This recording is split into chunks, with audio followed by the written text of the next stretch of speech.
Well, hi everybody. Steve House here. Some of you have asked about my bonsai trees, so I figured I would do a couple videos, show you some of them, and tell you a little about what I do and my involvement here. I don't know, probably some of you remember the Karate Kid came out in the 80s. I remember being affected by that and saying, I want to do that. Who was it, Mr. Miyogi or something, who would, just trim them. I don't quite do it that tediously, but I began. I remember having a tree in my office, a little juniper. Didn't last real long. I think, they have to be outside. I left it on my desk probably through the winter, and it needed to hibernate. And so it died. But that began,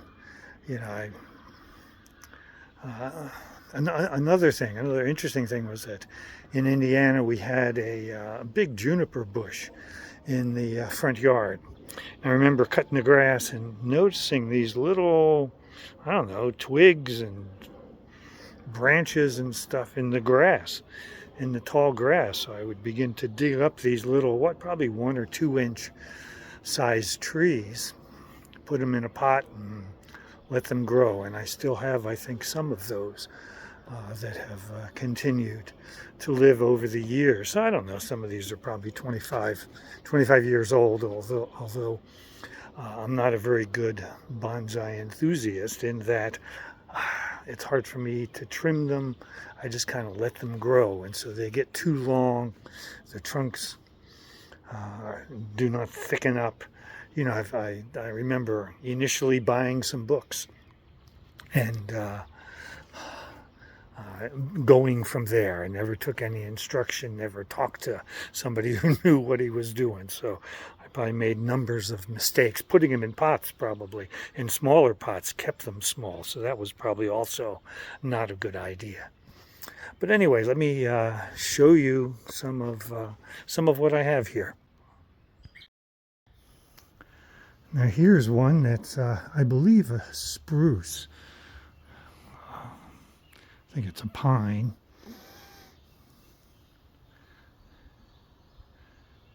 The bark is nice. It's got some thickness to it, and I think it's got some character. It's an older tree. He's been through some stuff. Over the years, these trees have good years and maybe not so good years.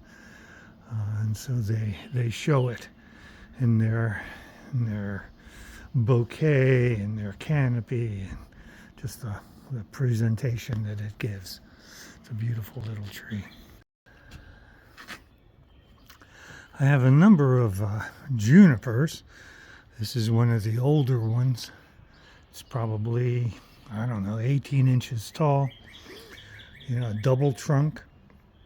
I think that's okay in bonsai circles, but I'm not sure it's preferred. And again, it's fairly tall, so I violate probably the rules of proportion. The thickness of the trunk to the height of the tree.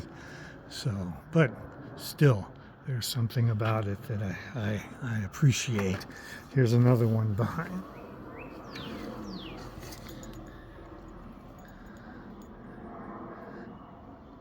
It's got a nice thick trunk to it. Beautiful juniper. I'm not one to remember all the scientific information about them, so I couldn't tell you what variety it is, or other than just being a juniper. And here's one I just got from the nursery. So I just kind of potted it and just sort of letting it go. It's got some beautiful curves to it, some length to it. Well, here is one of the azaleas that I have. I've had it for, a number of years.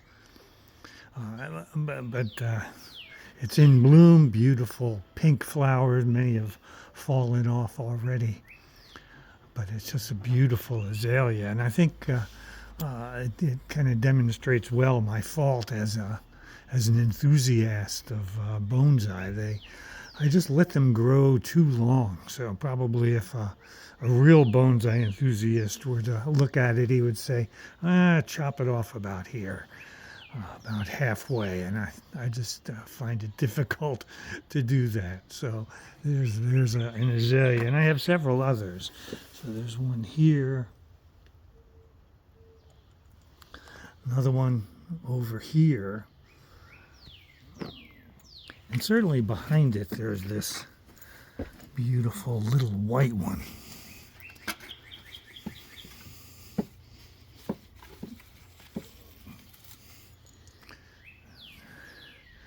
Just coming up with some, still has some flowers that haven't opened up yet, but it's just a cute little tree. There's another of the red ones. All right, here's another juniper, a smaller one. That just has a nice shape to it over the years. I've had this, I don't know, probably 5 or 6 years. I remember at one time at Home Depot, at the end of the season, there was a number of these for like, I don't know, $10 a piece, something like that. So I just kind of grabbed several of them.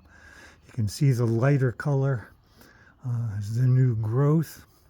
You know, and the other thing is I have probably wired some of these branches to come to bend in those curvatures that you see. I can't say I'm very good at styling them, but that's fun to do, and the trees tolerate it anyway. They live through the binding and moving and changing direction, etc. Well, here's another one of my junipers. Now, this is probably one of the ones that I had from Indiana, and you know, I've not done very well with it in terms of shaping it. And one of the sad things is that a number of my junipers were affected a couple of years ago by some fungus, this orangey kind of fungus that when wet becomes this gelatinous bulk of pinkish stuff, orangish stuff on the bark. And so I think the only, at least what I thought was, the only way to deal with it is to chop off the branches. So this guy's had some stuff chopped off, and he's looking a little aged, which I think, I don't know, gives it some class. Again, he's kind of survived the wars. Here is a ginkgo. He's probably, I don't know, close to 2 foot probably. I don't know, 3 or 4 inches around the base. He's probably looking more like a regular bonsai tree. I don't know. Again, he's kind of leafy and long in his stalk, in his branches, but it's a beautiful tree. This was given to me by a friend of mine who was into bonsai, but he was getting older. I think he wanted to stop doing it. So I got several trees. This was one of them. Let me see. There's another one over here. A nice boxwood that he gave me, which, you know, seems to continue to thrive from year to year. So I have a number of Japanese maples, and this is probably I don't know, 6 or 7 year old. Again, probably too high. You know, I think a more traditionalist would cut it probably in the middle and hope that stuff grows from that. But you know, it's hard for me to cut their limbs when they're putting out these beautiful leaves. So this is one, and if you can see in the backyard, there is a big Japanese maple, and at the floor of that Japanese maple are tons of little twigs growing. And I've kind of, if you can see the things that I have here, I just kind of tried to save some of them. Let me show you a couple more Japanese maples.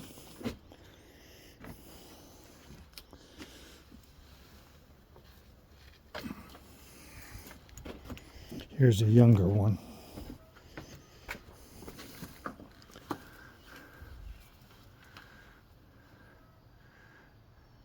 And it's always, I don't know, there's an experience in early spring. You see these little buds, and then they slowly get larger and larger, and then boom, they become these beautiful shaped green leaves. I think it's a process that I love to watch and participate in. I've had a lot of Japanese maples growing from small, as you can tell, to fairly large. And this is one I planted, not that many years ago, probably four years ago perhaps. Just a little forest of them. The ones had some struggles, but they're coming alive in the spring, and it's just there's a nice depth to it. Just as it grows and I keep it kind of compact, I think the trunks will get bigger. It'll be something to see. Now here I have a very tall cypress. I probably haven't styled it very well. Could probably move some of the branches down. But it comes up with, I've got another one over there that has a number of, I don't know, seed pods or something. So this was one that struggled toward the end of last year. So he's got some dead limbs on him, but I think they're beautiful, and I love the bark. It's just a rich texture to it. Now here's a little guy I've had for, not that many years. He's developing a nice little trunk, a boxwood. I had several of these in, and they're just pretty. People make hedges out of them. They're easily styled. But this guy just kind of grows at a kind of slow pace. And he's just a very pretty one. I've got another one that I dug up. A neighbor was, a person I know was getting rid of some plants. So I went over and dug some of them up. And here's another boxwood, certainly a different thickness. It came out this year, and just kind of the leaves came out strong. So I was very pleased with that. Well, now here's a juniper, but what I do is if I snip off some branches, I'll try to plant them, and sometimes they grow, sometimes not. This one had a couple of branches and they grew, and so I've just kind of formed it to some extent to have a cascade kind of look to it, which is, I think, what this one's going to work as a cascade. But there's just something cute about it, and I've got a number of. Let me see. Here's a Japanese maple that I cut off another one of the trees and just kind of planted it, and it decided to grow. So I kind of shaped the trunk some, and it's a nice shape to it, pretty, and when the leaves come out, I just get so excited. There's just something about the hope and fertility of it when it comes out. And here's Charlie the dog, who likes to come out with me. Here's another cypress that's just much different than the other one that I had. Just beautiful, nice trunk inside. Here, let me move this Japanese maple. And there you go. You know, and I wire them so that they have some movement to them. I'm not good at it. But also, here's one. Here's just a maple, a regular maple that probably grew in one of my pots or was in the yard somewhere, and so I just transplanted it into a pot. And yeah, it continues to come back from year after year. So there is my a good view, I think, of my garden. There's a little seat back there. I've got a plant on it, but there's a little seat back there. I can sit and just sit amongst these guys and just, repot them in the spring, cut them to style them and just water them frequently. And it's just a wonderful little hobby, a very quiet and relaxing place to be. So there you have it.